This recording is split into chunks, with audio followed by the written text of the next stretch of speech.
من الشيطان الرجيم. بسم الله الرحمن الرحيم، والصلاة والسلام على أشرف المرسلين سيدنا محمد صلى الله عليه وسلم والتابعين إلى يوم الدين. أما بعد، اللهم اشرح لي صدري ويسر لي أمري واحلل عقدة من لساني يفقه قولي. اللهم بارك لي فيما أقول ونور قلبي ونور بصري ونور قلبي بما أقول، واجعل فيه نورا وبركة لمن يسمعه يا رب العالمين، واجعله سببا لهداية الإنس والجان أجمعين برحمتك وقدرتك وفضلك يا رب العالمين. أما بعد, my dear brother and sister in Islam, Assalamu alaikum wa rahmatullahi wa barakatuh. Some brother and sister requested me to talk about what the meaning al-shahadatan or al-shahadatayn. When a person pronounces Islam, what it means? And I ask Allah subhanahu wa ta'ala to give me barakah and give me blessing to what I'm going to say, and put in my heart and my tongue what benefit me and what benefit you in this life and hereafter. Because Allah subhanahu wa ta'ala is the doer. He's the all seen, all known. He knows the seen and the unseen. He knows the present, the future, the past. He knows the ultimate detail of everything. And He's the one. He can allow the word to be reached. Nobody can reach the heart of others without the will of Allah subhanahu wa ta'ala. May Allah subhanahu wa ta'ala make this night a blessing night for me and all the people who help me to do this night.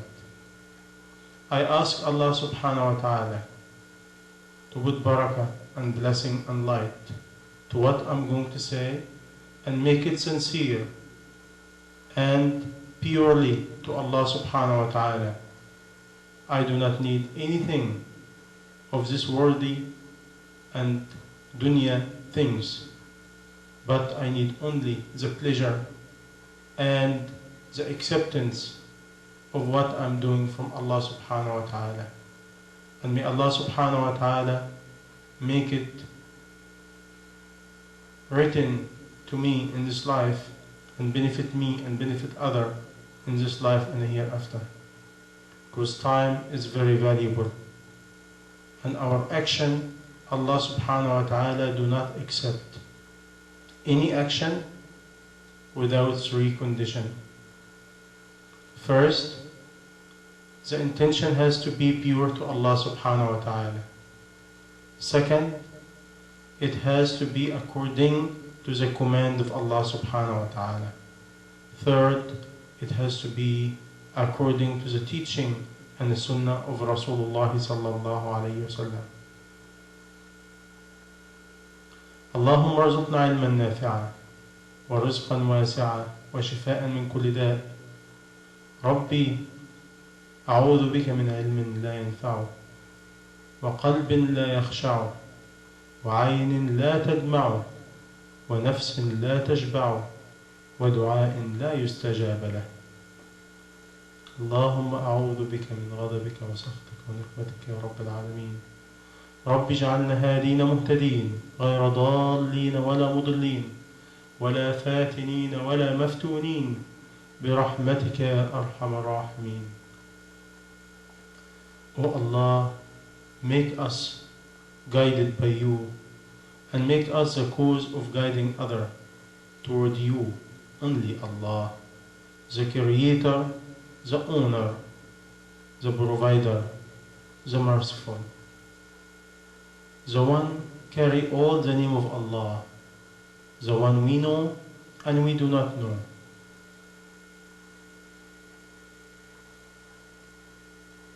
I ask Allah subhanahu wa ta'ala, with all the name He has and all the attribute, to put in my heart and my tongue the wording will benefit me and benefit you in this life and the hereafter. Some people sometimes ask me, why you repeat yourself? I'm not repeating myself. I'm to try to assure is I set my intention first. And I ask Allah for support. Because without Allah's support, I cannot do anything. And I want you, as a listener, to set your intention purely to Allah and to set your heart and ask Allah to give you, because this poor man who is going to speak to you, he cannot give you nothing without the will of Allah. By this way you ask Allah subhanahu wa ta'ala to give you, not me. My dear brother and sister in Islam, the topic is the Shahaadah. When a person embraces Islam, what it mean? What it mean when we said, I bear witness is no one worthy of worship except Allah, and I bear witness is Muhammad, peace and blessing be upon him, is the messenger of Allah. It's a small sentence. What it mean? In the time of the Prophet sallallahu alaihi wasallam, Arabic people understand what the meaning the master, what the meaning the creator, what the meaning Rabb, what the meaning the owner, what the meaning Ilah, what the meaning God. Do you know what it means? Today, one of the diseases we have, we know what it means by our tongue, but we really never embrace it. May Allah subhanahu wa ta'ala forgive us and allow us to embrace Islam really, purely, only to Him. I see today Muslim and non-Muslim alike. The Muslim who call themselves Muslim by tongue and they have a Muslim name coming from Muslim countries, but if they really check Islam and they really honest to themselves, they will find out they never embraced Islam. They inherited some of the quality and some of the manner and characteristics about a Muslim. Some, very little amount. But the reality, they never embrace Islam. Islam is a struggle from in out, a struggle against your desire, against your habit, against what you believe, the wrong belief, against anything. Because when you embrace Islam, you said no one, meaning you deny anything before Allah. My habit, my custom, my family, my relationship, where I came from, nationality, prejudiced, male or female, arrogant, ego. All this has to be completely denied before you embrace Islam. And this takes a struggle from in out, from the time you embrace Islam to the time you die. It is a processor of a complete struggle to build your salvation in this life and hereafter. Now let's go step by step, try to figure out what we say when we embrace Islam. And again, if quote-unquote Muslim who have a Muslim name, he or she, or coming from a Muslim country, ask yourself, is really I embrace Islam? And the reality, 99% of 100 people are too far from embracing Islam. We today as a Muslim, or quote-unquote Muslim, we have long way from what we're supposed to have as a Muslim. And for those who are non-Muslim, especially the one who married a Muslim or quote-unquote Muslim, you have to put in your mind, you cannot embrace Islam for someone. You cannot. Embrace Islam has to be completely, purely to Allah, not to a person, and not to please a person, or not to create a family, or to save a family. I see it all over. When people do that, they corrupt themselves, because Allah subhanahu wa ta'ala will give them a lot of tests and a lot of trial according to the intention.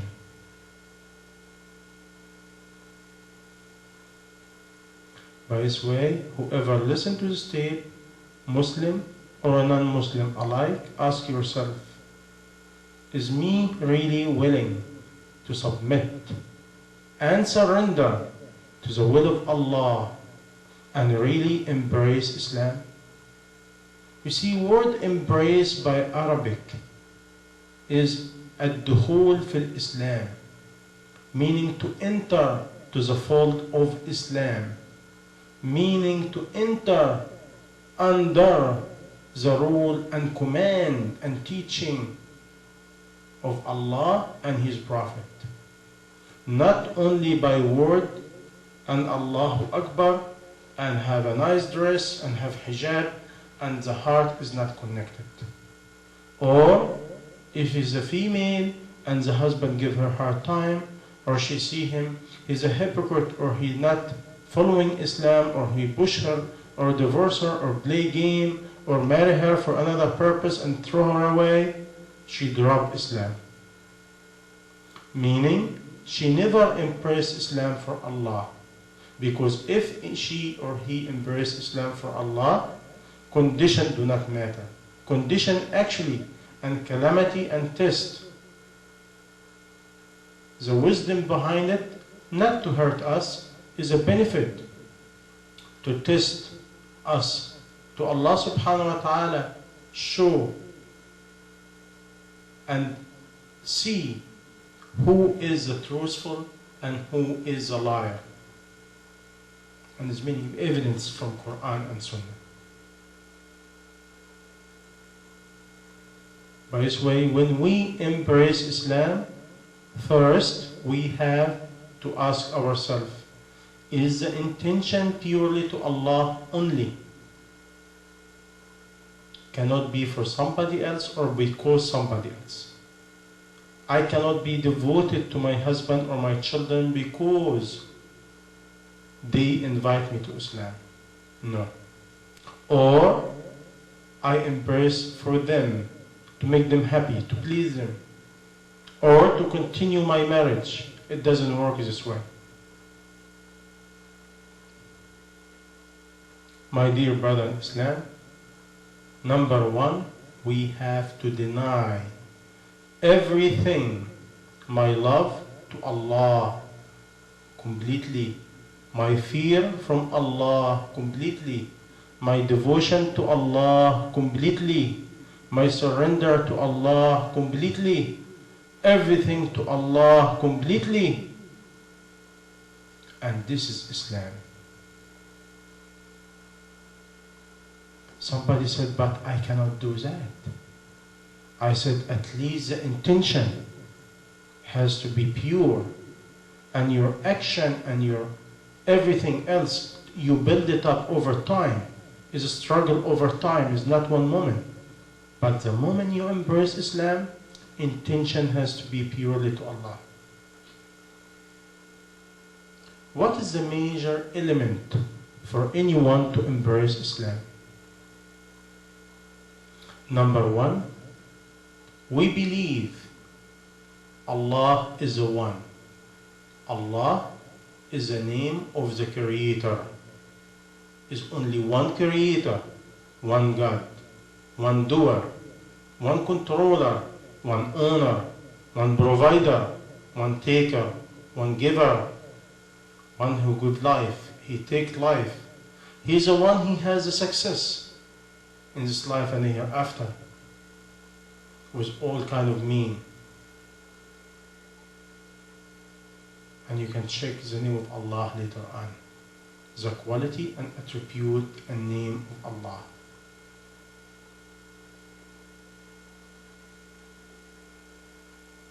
By this way, I have to deny any kind of creator or any kind of God except Allah.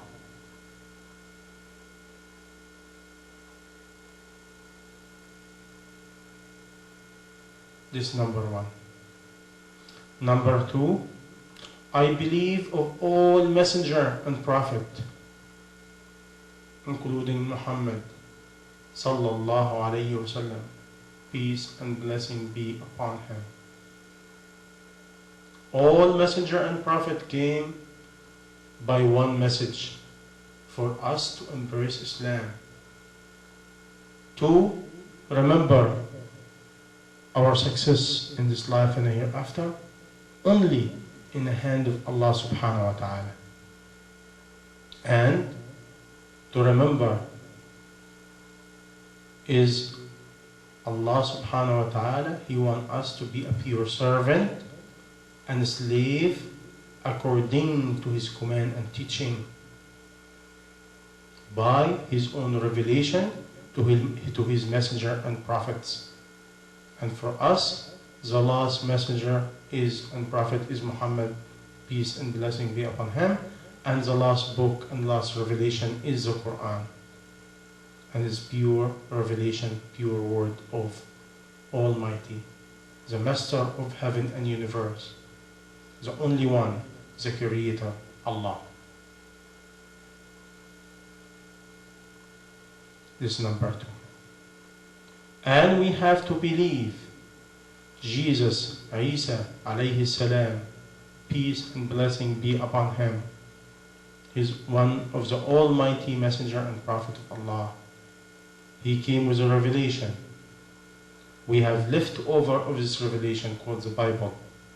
The Bible containing some of the word of God, containing some of the word of Jesus, and a lot of the word of others. By this way, is not a pure revelation and message by Allah, the Creator.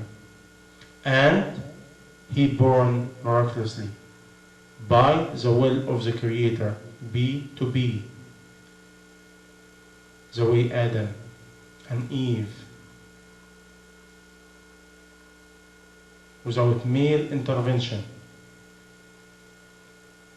He's a human being. He's a son of Mary, not the son of God.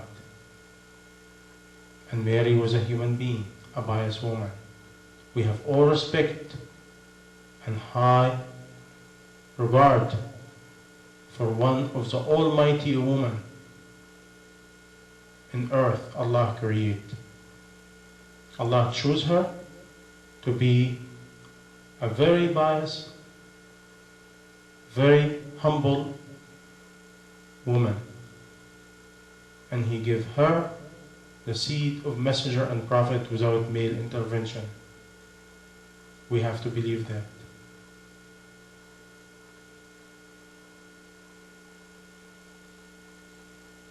And we deny any another revelation except Quran. Why? Because Quran said so.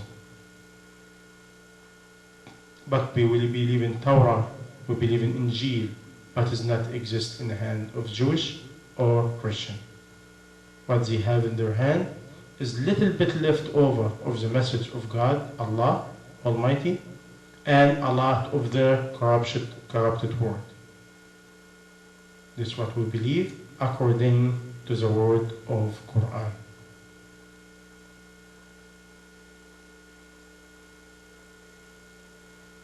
We believe in angel. This is the third element of belief. For somebody to embrace Islam, the person has to have all this belief. Number one, calculate in his heart without no doubt. We believe in the kingdom of angels. We do not see them, we do not know them. But Allah talked to us about them. An angel made from light doesn't mean they are light. Like us, we made from clay doesn't mean we are clay.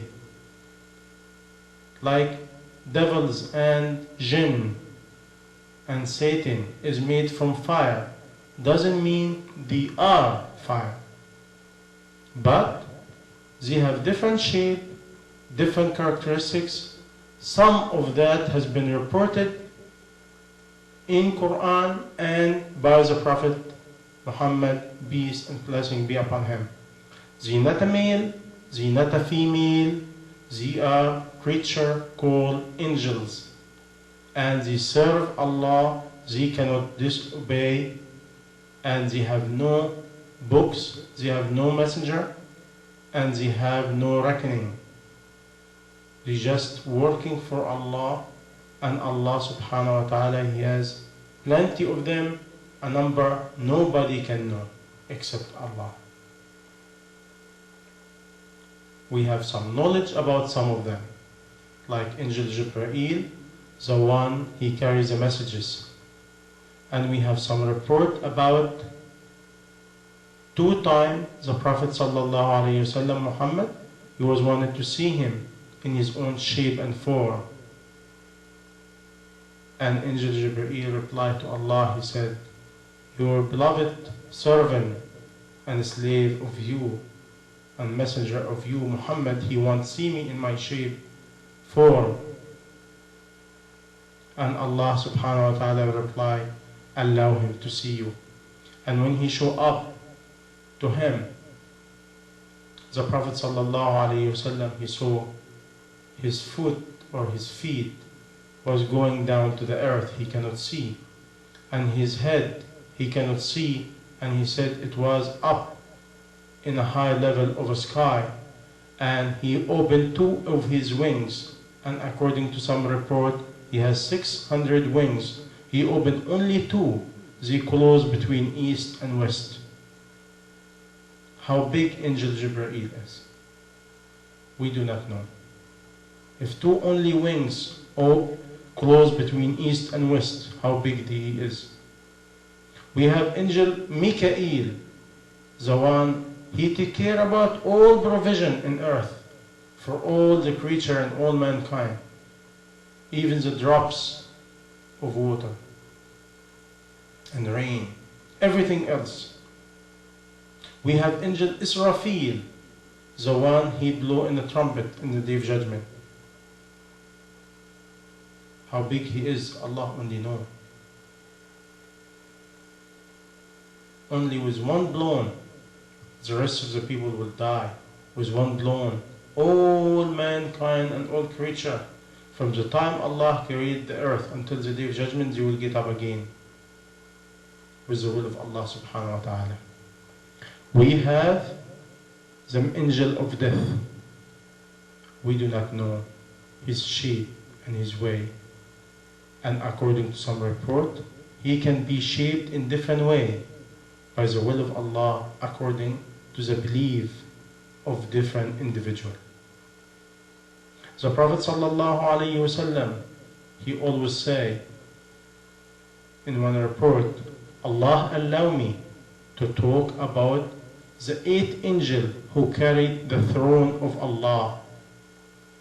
Between their ear, or the lower part of their ear, and the beginning of the shoulder is between the earth and the sky.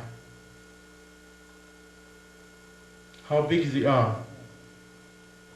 And according to the report, when Allah created them and told them to carry the throne of Allah, they cannot carry it. 3 times, and after that Allah subhanahu wa ta'ala said, La hawla wa la quwwata illa billah. No power and no strength without the will of Allah. And when they say that, they was able to carry it. Because everything by the will and the power of Allah subhanahu wa ta'ala. How powerful Allah is. We have to calculate that. Number 4, we have to believe with life after death. And after death is not the end. It's just the beginning of different cycle. Because we have 4 cycles. We have 2 we know about and 2 unseen. We cannot see them.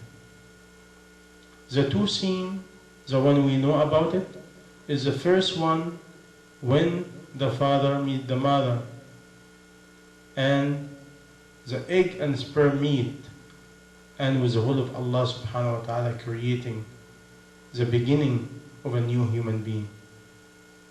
And from this point, journey start for a human being life inside the darkness of the womb of the mother for 9 months approximately. Nobody knows this life. We know it exists. We know how it looks like. But in reality, a lot of hidden secret we do not know about how the baby survived, how the baby built, how the baby get his provision, everything else. From biology and medical point of view, we have a lot of detail, but a lot still we do not know. And every day we get more knowledge about this topic, which according to Quran, you will find it is exactly excellent, which has been reported 1400 years by this illiterate prophet Muhammad sallallahu alayhi wasallam. And this one of the miracle and proof of the Quran is the word of Allah subhanahu wa ta'ala, not a mankind. From Arabic Peninsula, 1400 years, he has no ultrasonic, he has no ultrasound, he doesn't have all this new technology, he doesn't have a camera enter to the womb of the mother and see. But in Quran prescribe exactly step by step this creation by the will of Allah. The second journey, from the time he leaves the womb of his mother to this life, this dunya. This is the second cycle. When the baby will born, nobody knows. A lot of doctors speculate today, tomorrow, after 1 hour. It never works. You can look in statistics. They try very hard. And nobody knows the moment of death. Nobody knows. By this way, we live in the second cycle of our life, and we're going to transfer. By this way, death, according to Islam, is not an end. It's an end from one life and the beginning of a third life, third cycle, which Hayatul Barzakh, the life after this life, the life of the world. Because Barzakh by Arabic, it means a wall. It means the things, the barrier. Because we cannot come back to this life and we cannot exceed or leave where we were after death. Right? So we will be trapped in a certain kind of style of life for a period of time until the day of judgment. And this nobody knows about it unless the person die and he experienced it according to he or she good deed and connection and belief between him and Allah. With the moment of death, we will not carry anything except what we believe and our connection and our devotion to our Creator. And we have the fourth cycle is when we go to meet the Creator in the day of judgment, the day of reckoning, the day of questioning. The day we will be questioned about every detail we said and we did in our life.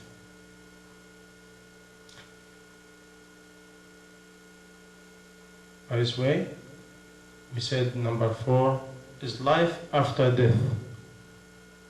We believe in the day of judgment. And we're going to go back to each one of this and ask ourselves, is we really believe in it? Really I am believing in the day of judgment and I'm working for it to prepare the answer? May Allah save us. Because this by itself, word believe in Islam is not by a state of tongue, is by a state of tongue and by a state of heart. We're going, inshallah, to talk about it.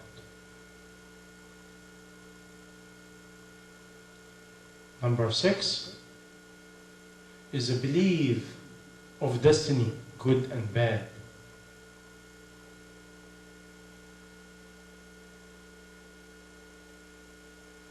Because everything according to what Allah has been destined to us. We're just a slave and servant, working for Allah according to Allah allow us to do.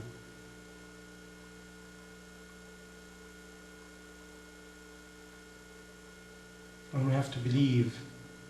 We cannot move, we cannot do anything without the will of Allah subhanahu wa ta'ala. Doesn't mean I have the wrong intention and do bad deed and follow my desire and follow shaitan, the devil, Satan, and I said, this is my destiny. No. Allah subhanahu wa ta'ala, He will give you according to your intention, and your intention according to the state of your heart, and the state of your heart according to your sincerity between you and your Creator. This is how it works. By this way, do not blame nobody except yourself. Do not blame the devil. Do not blame nobody. Blame only yourself. Now, we have another belief, number 7. Believe in paradise and hellfire. We believe in a final destination. After the day of judgment is no place except hellfire and paradise. We have no transit. We cannot go back. We cannot escape. There is no escape. We can play a game now, but we cannot play a game later. We have to think it over. This is reality. Because death is reality.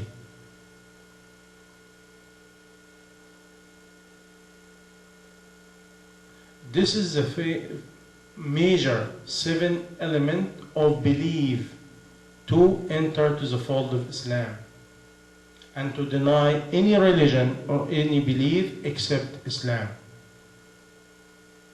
Again, what is Islam? Islam is the submission and the surrender to the will of your Creator, Allah subhanahu wa ta'ala.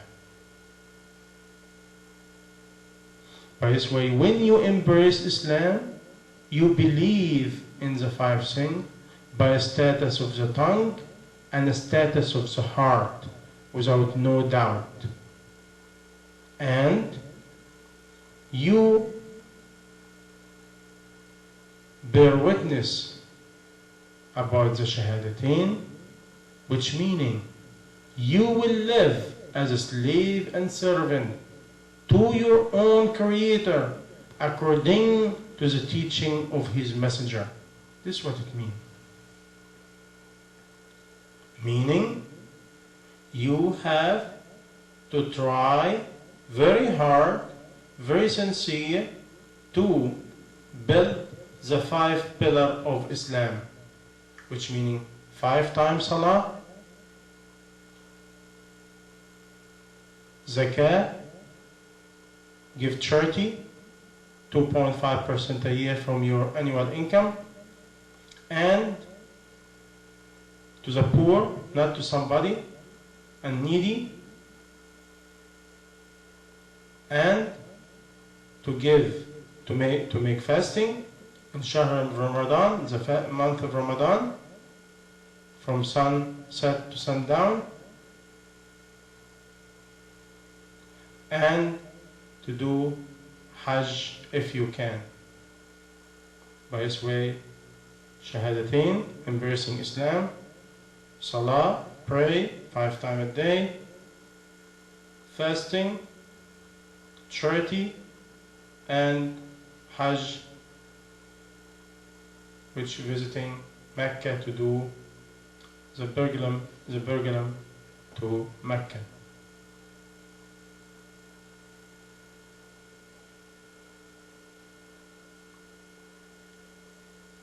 Now, if you can, finance, and if you can, physically. After you finish the 5 pillars of Islam, what else we have to do? We have to embrace Islam daily, from the time I wake up to the time I go to sleep, after I sleep. Because from the time I embrace Islam, I'm saying, I'm slave only to you, Allah.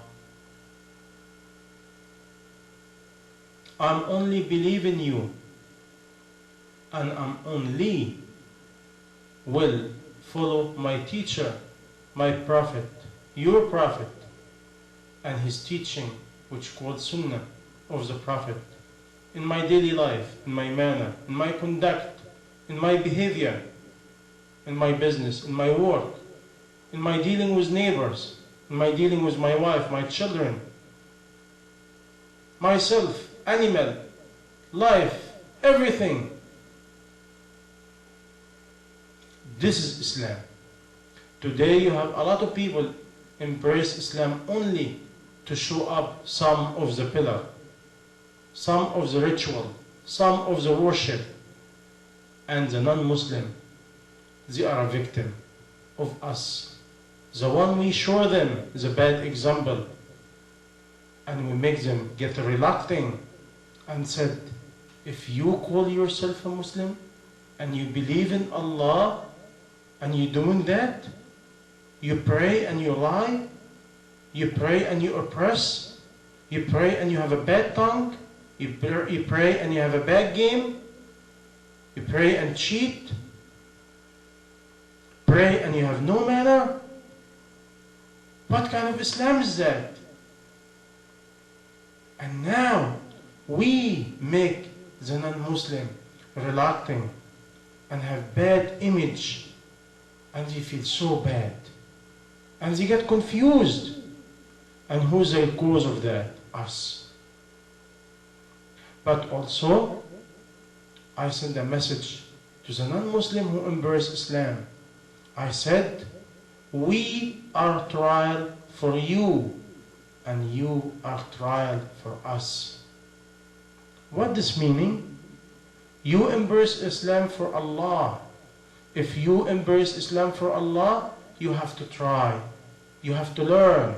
You have to find out what Islam teach you, meaning what Allah teaching you and tell you and command you and order you, and what the Prophet ﷺ teaching you, advising you, command you and order you.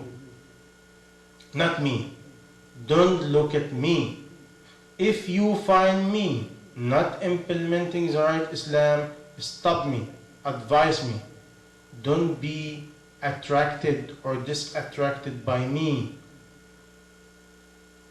Don't put me as a cause of you, because you are a slave to Allah, not slave to me. You cannot come in the day of judgment and say, but him or she. No, don't say that. Oh, I saw bad sister in the mosque. They do not do this, they do not do that, they keep talking, they have no bad manner. Is for themselves, not for you. They are not your teacher. Your teacher is Prophet Muhammad sallallahu alayhi wasallam. Buy books, buy tape, cry to Allah, tell him, teach me, Ya Allah. Make an effort to learn. Even if your husband deny you to learn, you have to demand learning. Because learning Islam is incumbent, is an obligation for every male and female. And if you marry to a man, he's supposed to be a Muslim, and he deny you learning Islam, he commit a big criminal act against you, and he will be responsible in the day of judgment. But doesn't mean you give up and you said, this is what he want. He didn't want me to put hijab. Or the man just hurry up and he want her to have hijab, and she doesn't have even Islam in her heart. Or you doing it only for the man, or you doing it for the neighbor, or you feel shy from the sister who talk to you, or from somebody from his family. No, you do not do nothing for nobody. You're doing it only to please Allah when you're ready and when your heart is ready. And if you see wrongs from them, advise him slightly and nicely with wisdom. But he has a bad manner. He's doing this, he's doing that, he's lazy. He doesn't do that, he doesn't do that. Or this, he doesn't listen. He's stubborn, he's arrogant, he's a coward.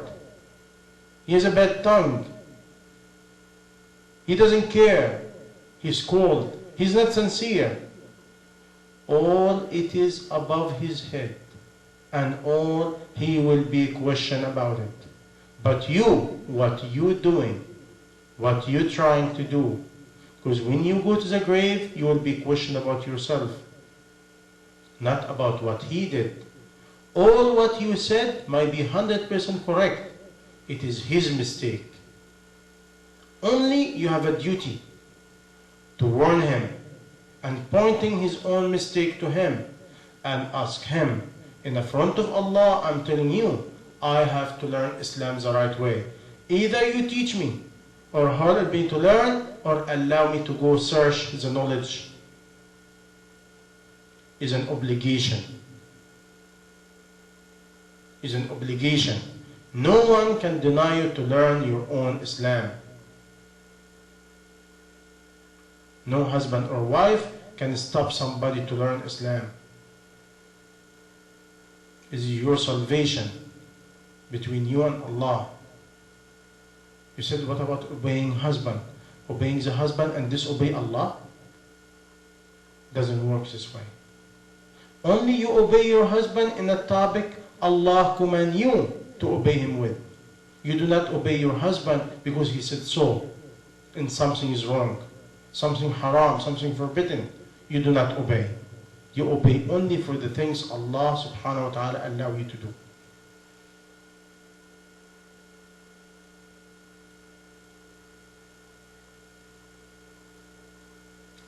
This is some of the major points about embracing Islam. Us today, as a Muslim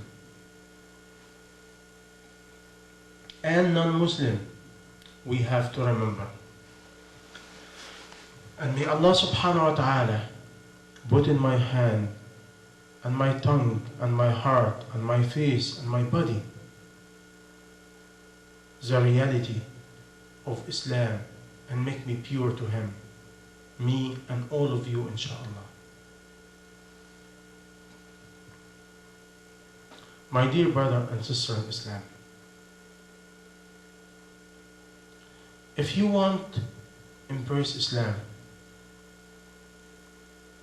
go to Surah Al-An'am, chapter, I think if my memory is correct, number 7 in Quran. Verse, if my memory is correct, 161, 162. And what it say? أعوذ بالله السميع العليم من الشيطان الرجيم بسم الله الرحمن الرحيم قل إنني هداني ربي إلى صراط مستقيم دينا قيما ملة إبراهيم حنيفا وما كان من المشركين قل إن صلاتي ونسكي ومحياي ومماتي لله رب العالمين لا شريك له وبذلك أمرت وأنا أول المسلمين قل أغير الله أبغي ربا وهو رب كل شيء ولا تكسب كل نفس إلا عليها ولا تزر وازرة وزر أخرى ثم إلى ربكم مرجعكم فينبئكم بما كنتم فيه تختلفون وهو الذي جعلكم خلائف الأرض ورفع بعضكم فوق بعض درجات ليبلوكم فيما آتاكم إن ربك سريع العقاب وإنه لغفور رحيم الله العظيم.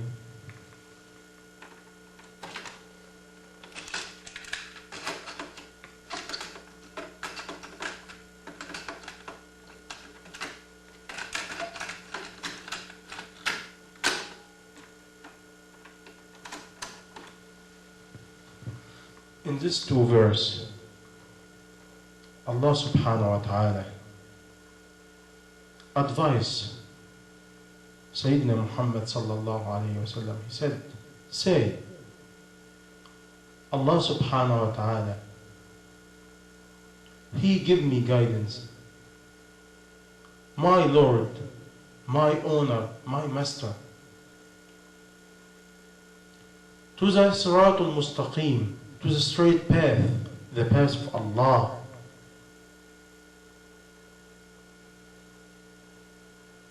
Deenan, and deen by Arabic meaning manhaj hayah, the way of life.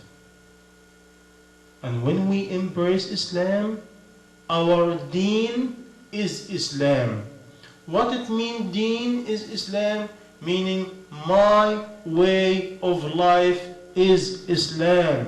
My complete life is Islam. My behavior according to Islam. My teacher is the Prophet sallallahu alaihi wasallam. He is the one who showed me the way. My behavior, my conduct, my manner, everything according to the command of Allah and the teaching of the Prophet sallallahu alaihi wasallam. Peace and blessing be upon him. By this way, I cannot embrace part of Islam and leave another part. Doesn't work. In this case, I am not a full slave servant of Allah. I am part-time servant and a slave of Allah, and another part-time servant and a slave to myself, to my desire, to my husband, to my neighbor, to my mother, to my country, to my habit, to my custom, to my ego, to my devil. It doesn't work. I have to remember, I'm a full-time slave. There's no such part-time slave. And Allah, He warned us many times in many places in Quran. أَرَأَيْتَ مَنِ اتَّخَذَ إِلَهَهُ هَوَاهُ. Do you see the one he make himself and his own desire and his own hawa, his own wishes, is his own Lord? Very important.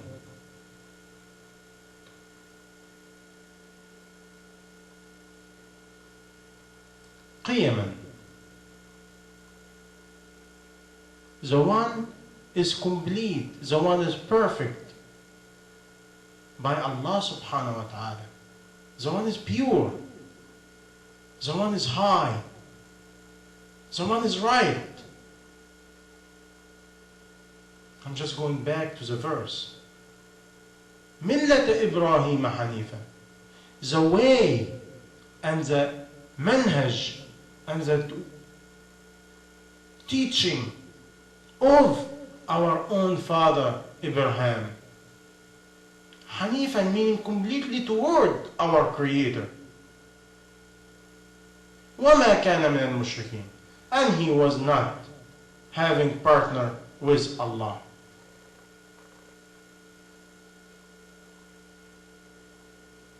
Today we have a lot of partners.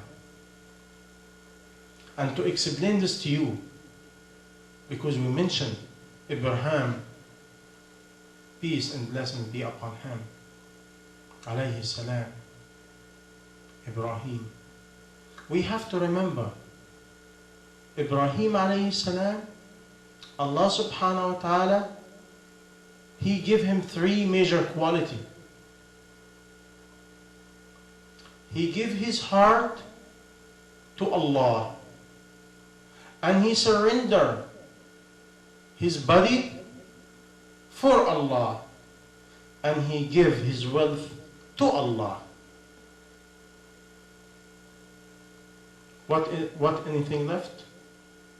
If the heart, which is inside the internal, everything, and the body, and the wealth, what left? This is why he was Khalilullah. He was the most closest one and companion and friend of Allah.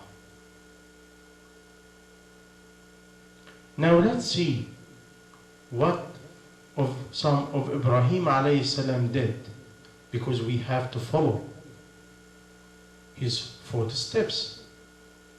And no way to follow somebody's steps until we know his quality. When he was young, his father used to make a statue, and he gave it to him and tell him to go sell it in the market. According to some report, he used to ask himself, how my father make a statue and I sell it to people, and people go and make it as their own god and worship it? It doesn't make sense. And he was a boy, not a young man, a boy, meaning 7, 8 years old.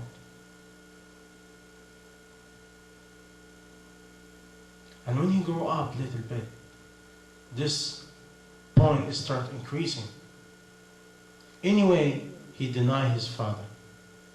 He denied his family. He stand for what he believes is right.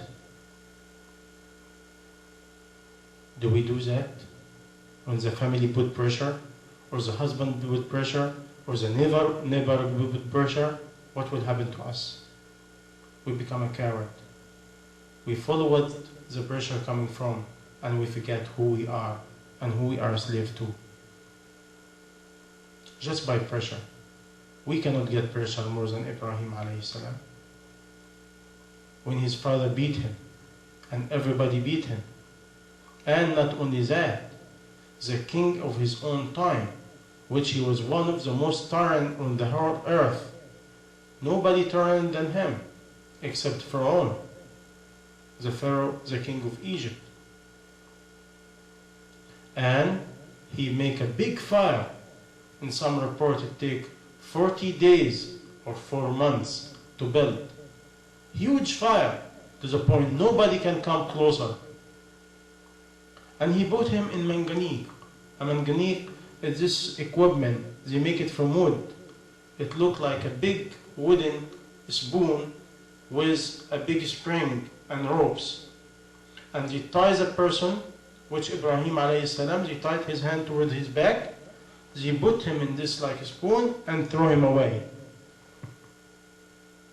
They used to use it in the old wars.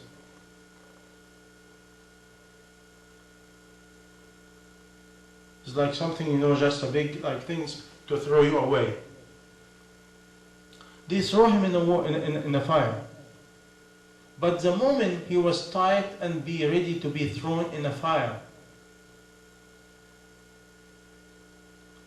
Angel Jibreel asked Allah subhanahu wa ta'ala to go ask Ibrahim for help. If he need assistance, he will help him. Ibrahim alayhi salam replied to the angel Jibreel, is Allah send you or you coming by yourself? He said, I'm coming by myself. He said, I do not need you. Imagine a man ready to be thrown in a fire, and he do not want the help of one of the strongest angel Allah created. After that, the angel of wind came, and he asked him the same thing. O Ibrahim, I can, with one blow, I send wind, and the fire will destroy all of them, and I will save you if you want. He said, is Allah send you? He said, no. He said, I do not need you. The angel of rain came, and he said, O Ibrahim, I can put a cloud in a fire, and I can make the rain go down, and I will kill this fire in no time. Again, Ibrahim alayhi salam, he tell him, is Allah subhanahu wa ta'ala send you? He said, no. He said, I do not need you. Look at the faith and belief and surrender and submission to Allah in the middle of the most calamity and test. And after that, when he was ready to be thrown in the fire, he said, Hasbi Allah wa ni'mal wakeel. Allah only sufficient for me, enough. He is my representative. And I do not ask nobody support except of him. At this time, only Allah subhanahu wa ta'ala, he called, O fire, be calm and light in Ibrahim.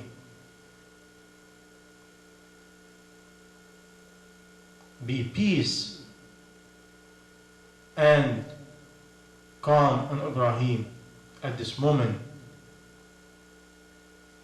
the fire, by the command of Allah, become very calm.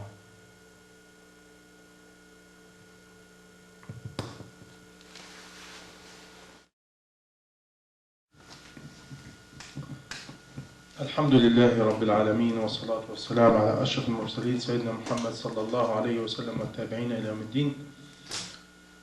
My dear brother in Islam, to complete what we stopped at, we was talking about Ibrahim alayhi salam, Abraham, when the king Namrud, he was trying to throw him in the fire, and the quality of Ibrahim alayhi salam to stand up against all that, and he refused to get any help from anyone of the angel of Allah except the help of Allah subhanahu wa ta'ala. Meaning, he sacrificed himself completely and his belief, and he know he can be ready to go to hell, to the fire of this king, and you will be burned in no time, just for Allah subhanahu wa ta'ala. What we learn from that? We learn the real mu'min, the real believer, he will hold his belief, and his belief for him or for her is above any torture or anything.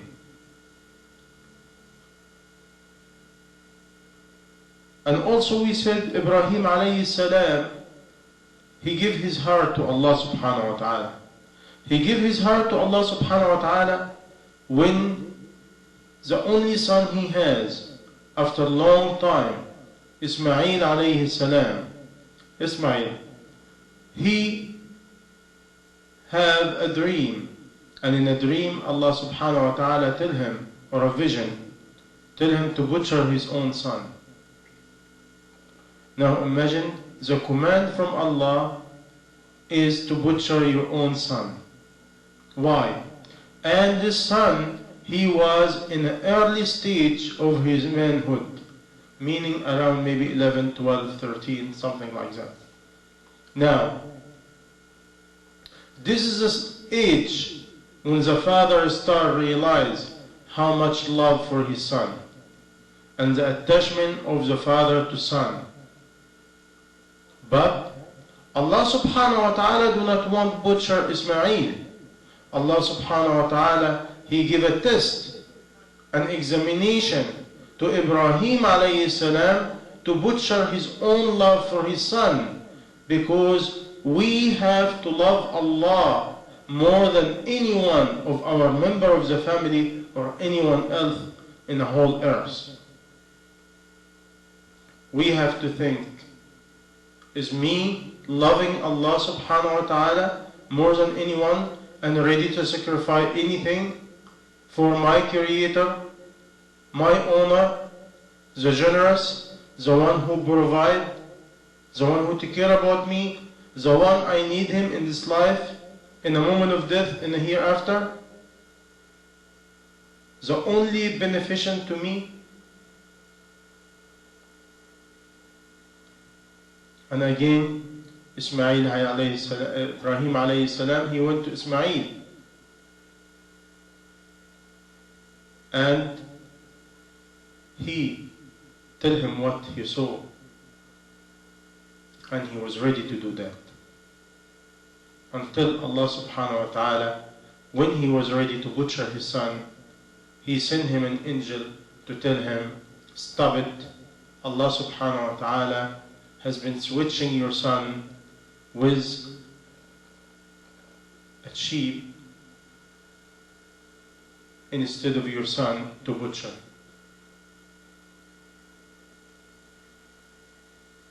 Again, the test of love. Where is our love? Our love to a man, our love to our children, our love to our mother and father? Is this meaning I do not love them? Yes, you love them, but the love of Allah and the love for your Islam and the love of your obedience and submission has to be to your Creator above any love. You're ready to sacrifice anyone for Allah, but you do not sacrifice Allah for anyone. Please hear the sentence carefully. And we have many examples about Ibrahim alayhi salam when he used to, as a habit, according to many reports, he never eat alone. Every time he want to eat, he used to look for a guest. And if he has no guest, he used to take his food and run all over in different valley until he finds somebody to share with him the food. And even we have a beautiful tiny story which it report like that. When one day somebody knocked on the door and he was ready to eat, and he said, I'm a hungry man walking by, can you give me some food? He said, do you believe in the Creator, the only one? He said, no. I have my own God at home, meaning he worshipped a statue, an idol. He said, there's no food for you. After he left, Allah subhanahu wa ta'ala sent him an angel, tell him, O Ibrahim, Allah subhanahu wa ta'ala, he tell you, He, Almighty One, He feed this servant of him for 60 something years, and you cannot feed him only one time for Allah? Because Allah subhanahu wa ta'ala provides the believer and disbeliever. He provides everyone in spite of what they're doing. Because Allah subhanahu wa ta'ala do not deal with us according to what we do. Allah subhanahu wa ta'ala is whole high in every quality and every form and every name above our action. He's so patient. He's so halim. He's so merciful. He's a merciful. Now Ibrahim alayhi salam ran to the man and told him, please forgive me. Come and eat. He said, you change your attitude. In a few minutes ago, you tell me I cannot feed you, and you throw the door in the front of my face. And now you beg me to come and eat with you? Why? What's the difference? He tell him about what Allah did for him. The man cried. And he said, if my God, if my Creator, remember me and care about me to this extent, and here am I denying him, what about me?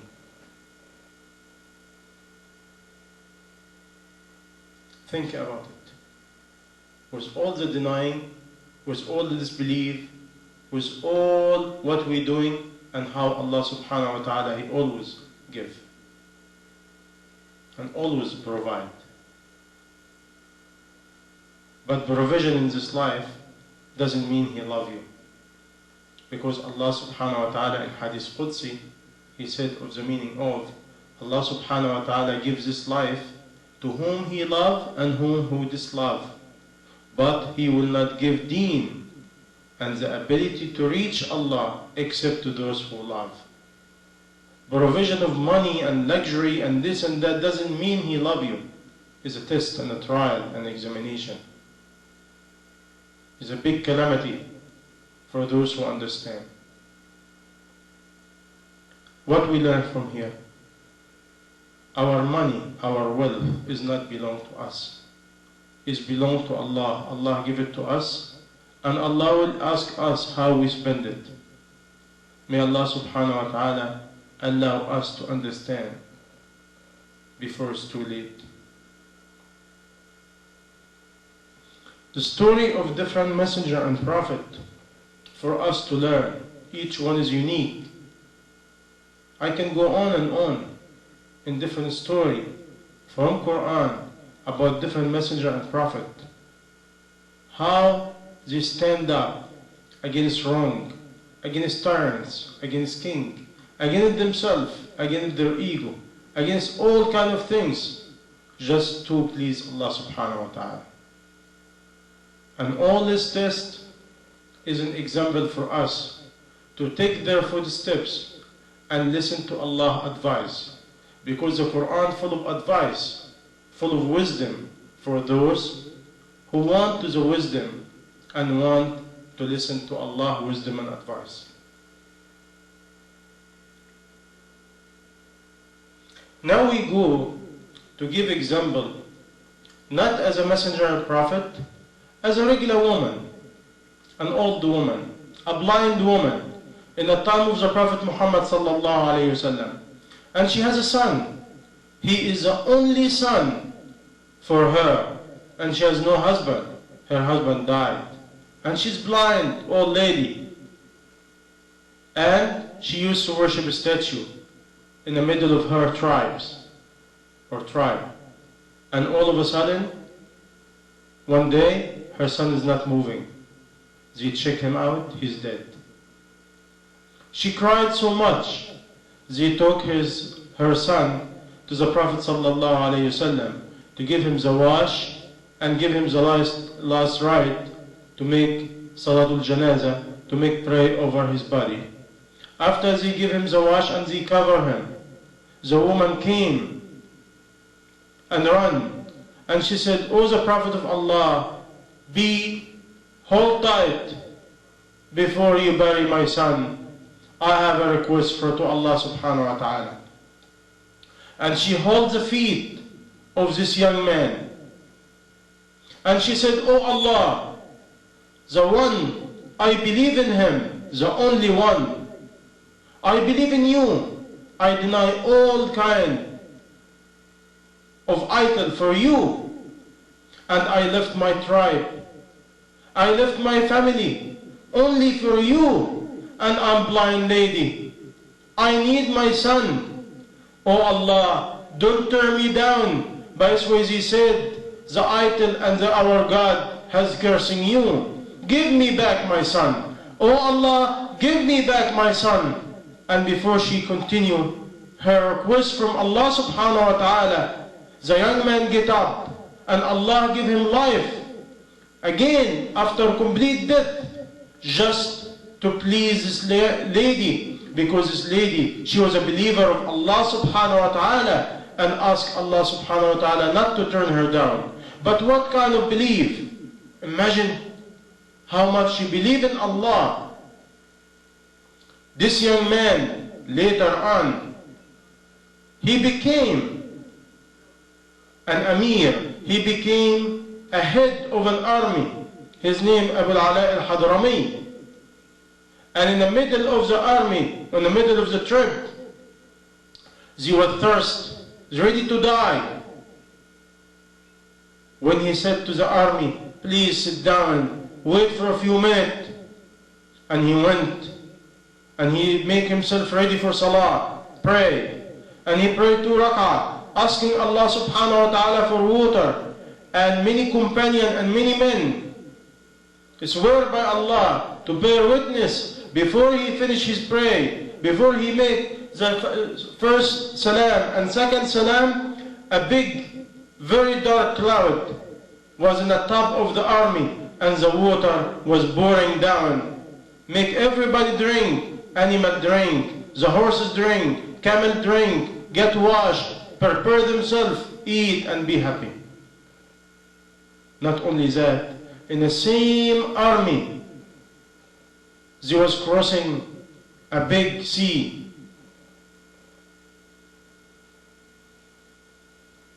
And wonder what happened. He stopped, and now the army has to cross to complete their mission for Allah and to obey the Khalifa. And wonder what happened. Again, he said to them, I'm going to call Allah and I'm going to pray to Him to give us a mean to cross. I'm going to call and you say Ameen, meaning, oh Allah, accept. The man get up and he raised his hand to the sky and he said, oh Allah, we came for you to raise the banner of Islam and to elevate your name all over the earth. Oh Allah.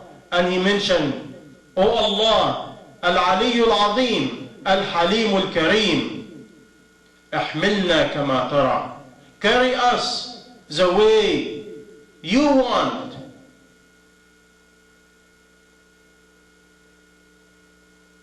And he hit the horse and he said to his army, I am going to cross the sea, cross it after me. Abu Hurairah and different companions of the Prophet sallallahu alaihi wasallam, they was in this army, they swear by Allah, they walk above the water for almost a day. They walk above the water almost a day without anybody getting wet except the feet of their horses and the camels and the mules.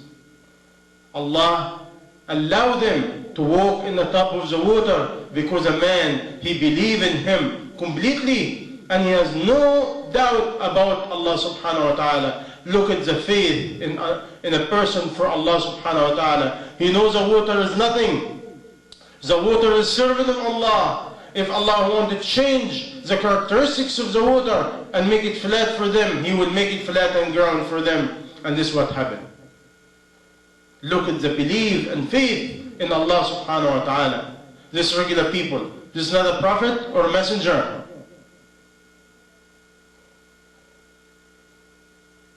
I give you another example. A German woman. A German woman marrying a man, an Arabic man, whatever he is, or a Muslim man. She became a Muslim. Her family came to visit from Germany. One day, her father, he loved wine at night, some kind of alcohol. For respect of the house, he hid a bottle of wine somewhere. Later on, the husband found out. And it was late at night, in the middle of the winter, in a snowstorm. The husband went in his room, upset. The wife asked him why he upset. He told her, I'm a Muslim. How come your father drinking in my house? The woman went. She advised the father and mother, but the father insisted he has to drink. What happened? A woman believed in Allah subhanahu wa ta'ala. She threw her father and mother to the street in the middle of the night because they do not respect the husband. I'm not saying to do that, but I'm showing you the devotion and sincerity to Allah, number one, and the obedience of the rule of Allah, and to please her husband. Where we are. Where we are.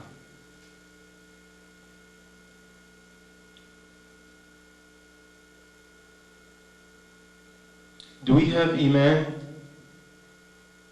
Or we just do not know? Sometimes you ask someone, he or she, and she said, I'm not sure. You're not sure about what? You're not sure about the knowledge? Or you're not sure about why you embrace Islam?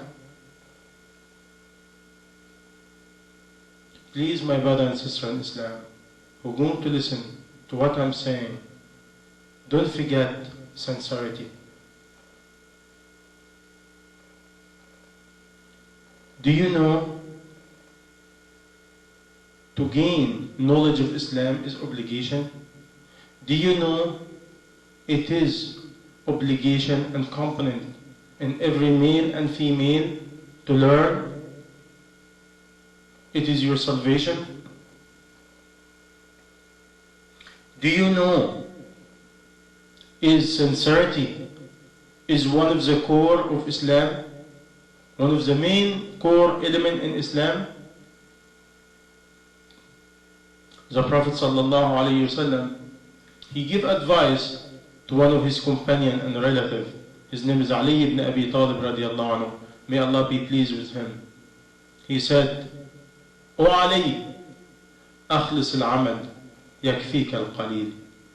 O Ali, be sincere of what you're doing. A small deed would be sufficient enough to you or for you. Do we have sincerity?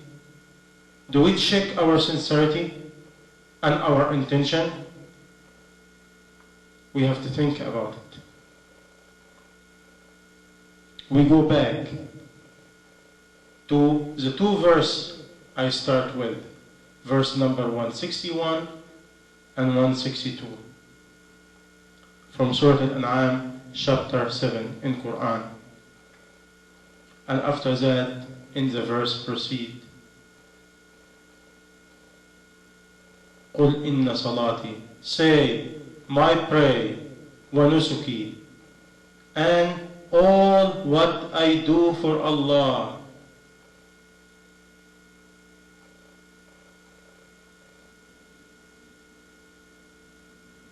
وَمَحْيَايَ, and my life, وَمَمَاتِي, and my death, لِلَّهِ رَبِّ الْعَالَمِينَ, all to do for Allah subhanahu wa ta'ala.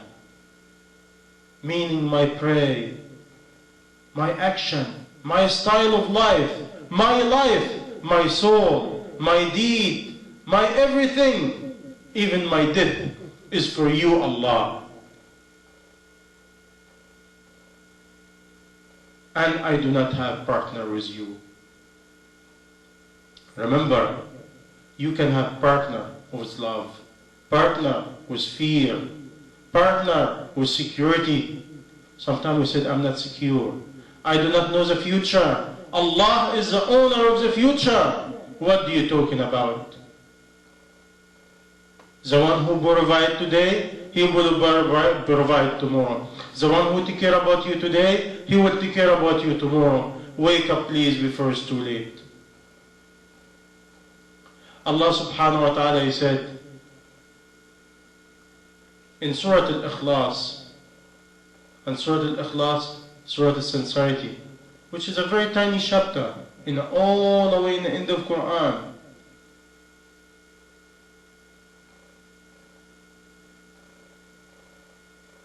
I think is chapter 110, if my memory is correct, or 111. قُلْ هُوَ اللَّهُ أَحَدٌ, say Allah is the one. Allahu Samad, Allah is the one, complete for everything and sufficient for everything. لم يلد ولم يولد, He never had birth and never had somebody give him birth. وَلَمْ يَكُنْ لَهُ كُفُوًا أَحَدٌ, and no one similar to him. This is Allah. Do we know Allah? Do we know who our Creator? Do we know the quality of our Creator? Do we study the name and attribute of Allah and know who we worship? How we love someone we do not know? How we love someone we do not know his quality? How we love someone we do not deal with him? My dear brother and sister in Islam and any another faith, wake up please before it's too late. And remember, we're going toward Allah subhanahu wa ta'ala. We like it or we don't. We believe or disbelieve. We act arrogant or not. We act stubborn or not. We act hasty or not. And for those Muslim, my advice to you, take a shower. Take a big shower. Shower inside out. From all our disease, the one we carry has nothing to do with Islam. From our habit and custom, study Islam. Teach it to others. Follow Islam. Don't follow father and mother blindly, or custom and habit. And where are you coming from? Learn the sunnah of the Prophet sallallahu alaihi wasallam. Learn the teaching of the Prophet sallallahu alaihi wasallam. Buy books. Ask somebody who knows. Don't stay blind and complain, because you cannot complain to nobody in the day of judgment except yourself. Build sincerity. Ask yourself, what is my intention? The past, nothing you can do about. The future, in the hand of Allah subhanahu wa ta'ala. The present is your responsibility. Wake up before it's too late. Wake up. Think. I saw many young men torture many young women for something they do not do. They torture them not by beating, by torturing them emotionally, by playing game, by marrying them and throw them away, by marrying them and deny them Islam. Where are you going to meet Allah? How are you going to meet Allah? With what face? Can you play the game with Allah? Wake up before it's too late. What about bad manner? We have to wake up. Our wife is not our nanny. Sleep and eat, and do not worry about them. And burden them with over than what they can carry. And oh sister, deal with your husband nicely. And if he's bad, just call Allah. And fear Allah, and do not burden your husband for something he cannot give you. I'm talking about money-wise. Try to be humble to each other. Try to be kind to each other. Try to be generous to each other. Wake up before it's too late. Everything will be questioned about it. My dear brother in Islam, remember, every female, we drive her away from Islam, we will be responsible. Every female, we do not teach her Islam, we will be responsible. We're supposed to be the teacher of mankind, but where is the manner and quality to teach? My dear brother and sister in Islam, and my sister, my message to you, if your husband has bad manner, or has bad quality, or have bad anything, this is his, not Islam. Allah subhanahu wa ta'ala and His Messenger and Prophet Muhammad sallallahu alayhi wasallam is completely bari from him, is completely aware of what he's doing. What he's doing, it has nothing to do with Islam. Look to Islam, don't look to us. Look to the teaching and command of Allah and His Messenger. Don't look to what we're doing. We have a lot of garbage, a lot of disease, a lot of darkness. Has nothing to do with Islam. Look to the beauty and justice and kindness and generosity of the real Muslim. May Allah subhanahu wa ta'ala make us among them. My dear brother and sister in Islam, I hope Allah subhanahu wa ta'ala will make my word reach the heart of you who are having a clear vision and have a sincerity to remember who you are and where you're going and who you're going to meet. And do you know, our brother in Islam, if you do not implement the rule of Allah, you might be having partner with Allah, shirk. You might be a hypocrite and you do not know. Do you know where is the hypocrite? In the bottom of hellfire. Do you know who is a hypocrite? The one he called I'm a Muslim and he denied the rule of Allah in his life. Where we are, we have to make a decision. Are we a slave to Allah or playing game against Allah subhanahu wa ta'ala? And can we play game with Allah? Play, but remember you cannot play for long. And the price is so high. And any sister, she play games the same. And any one of the brother who deal with his wife in a bad manner and bad conduct, remember, this young lady or this new Muslim, she's your baby. She's your responsibility in the day of judgment. And remember what the Prophet ﷺ said, no woman will go to hellfire without taking four with her. Take her father and her husband and her brother and her son. No one woman will be in hellfire without taking four with her. Whoever did not do his job, he will be responsible, and he will be responsible of her sins. Unless he advised her kindly, with generosity and patience, with the teaching of the Prophet ﷺ.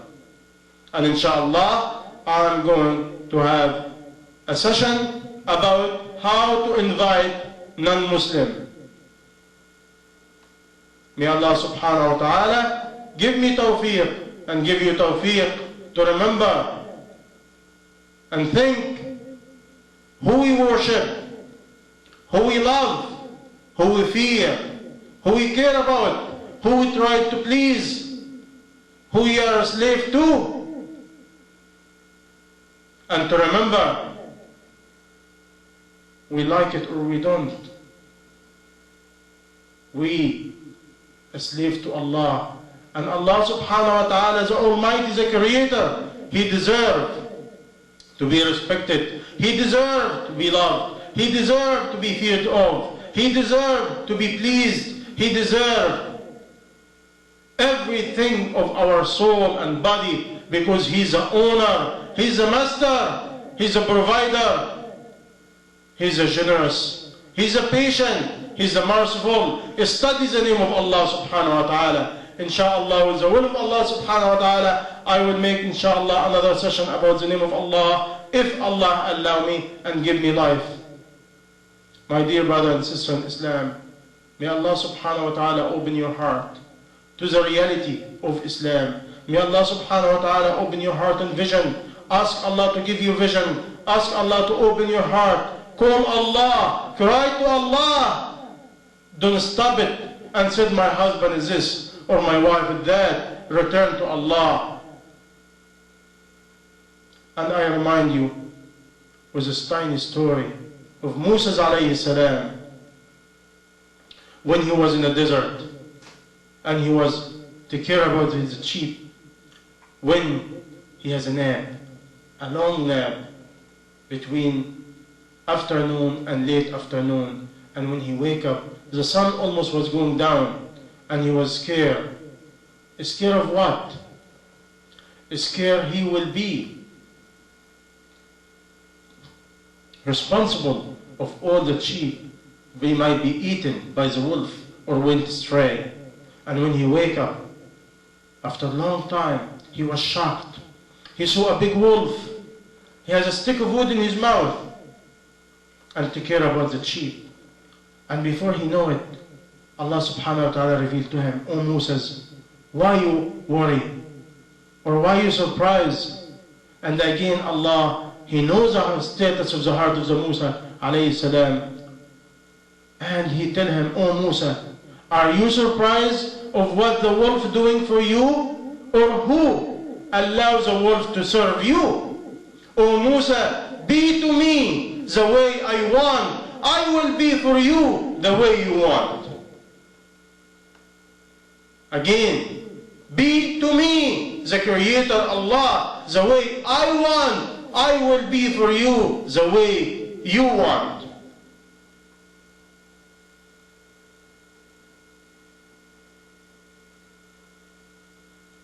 My dear brother and sister in Islam, this is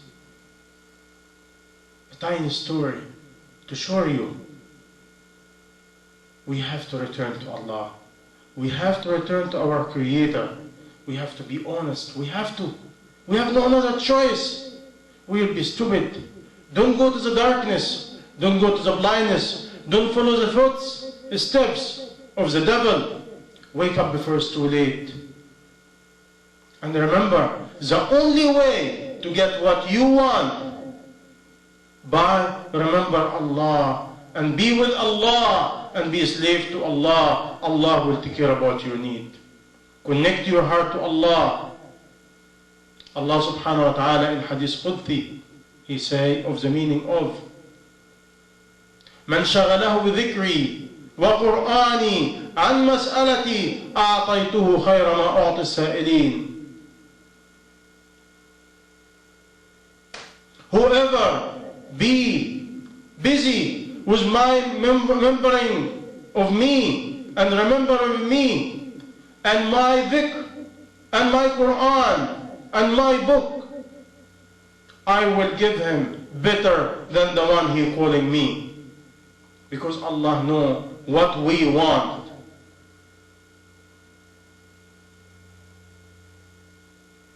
We have to build faith. Faith in the one He deserves it. Faith in the one He controls all reason. Building faith to the one who controls everything, the owner of all the rule and condition. We run after condition and means, and we forget the owner of the means, the one who opens the doors, the opener, Allah al-Fattah, the provider, the one who giver, and He give, the generous. Remember, is your husband or your wife like that? Or Allah is like that? Who deserves to be worshipped? A question we have to ask ourselves. Who deserves to be loved? A question we have to really ask ourselves. Who deserves to be feared from more? My husband or my wife? Or the means or whatever? Who deserves to be feared for? The dollar and the money? Who deserves to be feared for? The future? Or Allah subhanahu wa ta'ala, the owner of all things, the one He knows. We have to wake up, my dear brother and sister in Islam, and remember, and forgive me if it takes me too long, and I hope I fulfill some of the questions and answer coming to your mind. Please do not hesitate. If you have any question or anything, call me. But do not call me. Actually call the Creator. He will give you. Ask Him. He will lead you. You said, I do not know anybody. He will show you the way. He will send you somebody. He will send it to you in your heart. He will give you vision. He will open your eyes. He will open your heart. He will let you know. He give you light because Allah is the light. And He give light to whom He want. Read chapter of Nur, al-Light, the verse of light. Read it. You discover Allah is the light. Allah, He give light Allah, He take light. Allah is the owner of light and darkness. He give light to whom He want and dark whom He want, according to the intention of individual. You want light, Allah will give you light. You want wisdom, Allah will give you wisdom. You want opening, Allah will give you opening. You want understanding, Allah will give you understanding. You want knowledge, Allah will give you knowledge. You want provision, Allah will give you.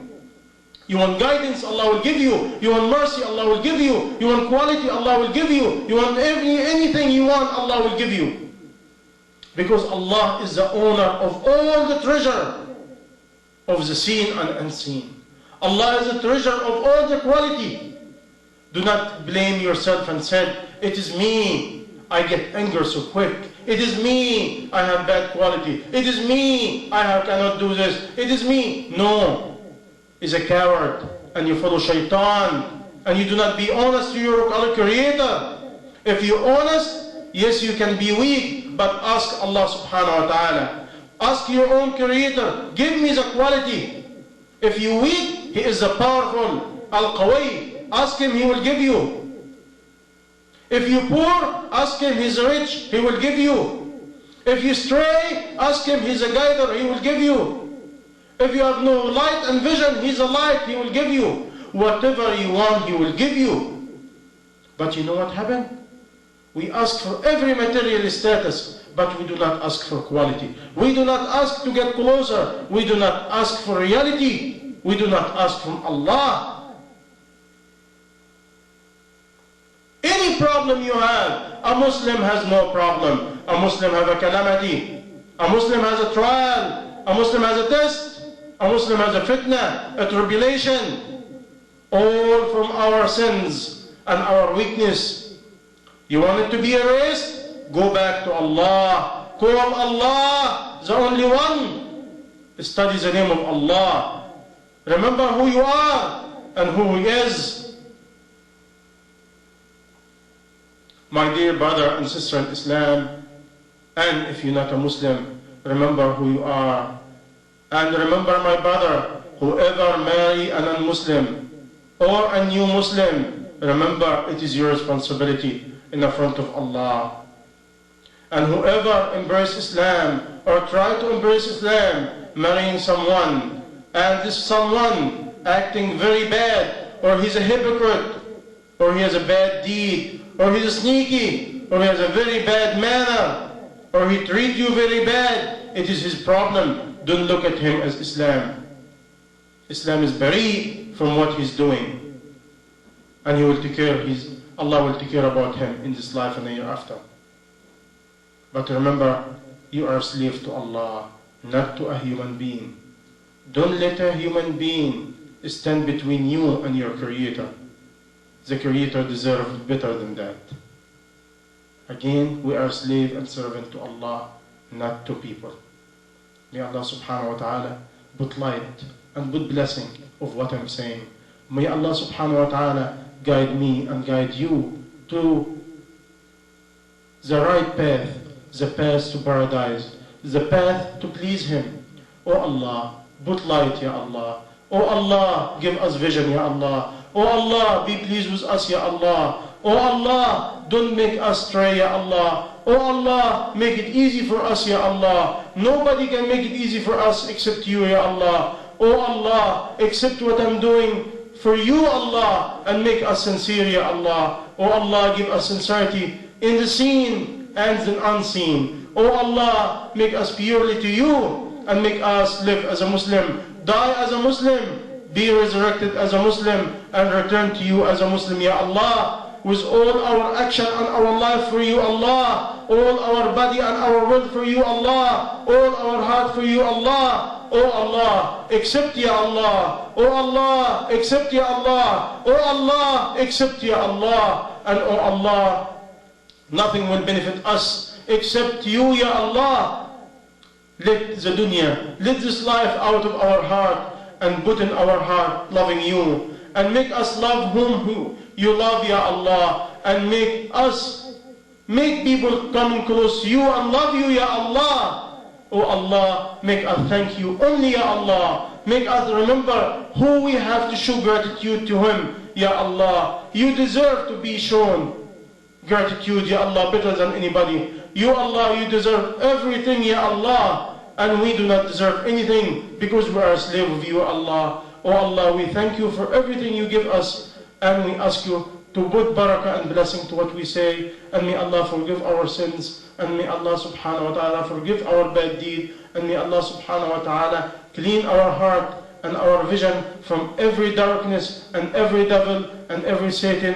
May Allah subhanahu wa ta'ala give us and reward us in this life and hereafter. May Allah subhanahu wa ta'ala give us success in this life and hereafter. May Allah subhanahu wa ta'ala give us the happiness of this life and hereafter and fulfill our need, Ya Allah. Oh Allah, آتنا في الدنيا حسنة وفي الآخرة حسنة وقنا عذاب النار. اللهم ارزقنا سعادة الدارين وكفاية همهما. اللهم اغزل في قلوبنا رجاءك واقطع رجاءنا عمن سواك حتى لا نرجو أحدا غيرك. اللهم علمنا أسماءك الحسنى وصفاتك العلى واجعلنا نعيش بها ونتصف بها يا رب العالمين. سبحانك رب العزة عما يصفون وسلام على المرسلين والحمد لله رب العالمين. وصلى الله على سيدنا محمد النبي الأمي وعلى آله وصحبه أجمعين. السلام عليكم ورحمة الله وبركاته. My dear brother in Islam, Assalamu alaikum wa rahmatullahi wa barakatuh. I remind you by some of the reverted Muslim, the new Muslim, who always say, we are happy and we glad we are a Muslim and we know Islam before we have been meeting a Muslim. Because if we meet Muslim before we know Islam, we will never embrace Islam. My dear brother and sister in Islam, ask ourselves if we are causing these people to be a victim of going to hellfire by our own bad manner. May Allah subhanahu wa ta'ala forgive us, and remember this point, do not ever forget it, because it is a big responsibility. Jazakumullah kullu khair, wassalamu alaikum wa rahmatullahi wa barakatuh.